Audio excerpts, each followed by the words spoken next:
don't know that it's changed a whole lot. I would say that I can handle more volume now than like I would have been able to last year. Over the winter I focused a lot on my cycling, putting in like a lot of hours and a lot of hard work there. And my running has slowly increased. Like last year I didn't do a lot of running simply because I'd had so many stress fractures in university when I was running. It was kind of like I didn't want to get any more injuries and kind of build up a lot slower. So the running has picked up, and the swimming, I have few words to describe my swimming. It was going really great in university because I had a good group to swim with, and then I left university and it's kind of been all over the place. So, well, I did research into like the most effective cycling training, but then I was actually coached by a cycling coach for February, March, April. So he didn't have the same ideas as me.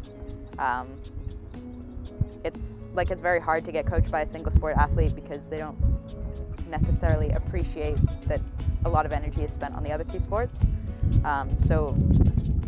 And we just had different training philosophies. Like for me, like I would do the very hard VO2 max type intervals in the winter, kind of raise that level, and then you work on your lactate threshold, and then you get into longer intervals, which are more like my racing. His approach was not like that. It was a lot of like 10 or 20-minute intervals. It was just different. It was good though. Like, I mean, obviously I improved, so he's got to know something. Maybe I'm a control freak, I don't know. I just like, I know my body best. Like some days, like you do a training session and like before you're like, oh, this won't be that hard.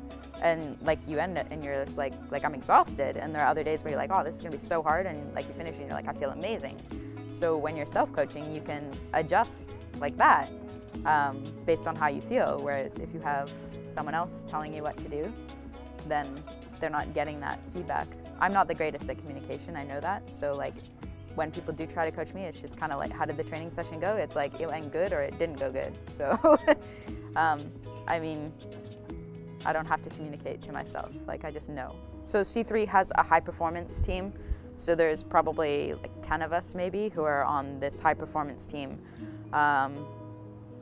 Basically we get helped by the club, a bit of coaching. We help out with some of the events, like there's a Kids of Steel race that we help out with and a running festival, and like certain weekends I'll be up there to help out with whatever age group training is going on. The club's really big, like probably 200 people-ish, I would say.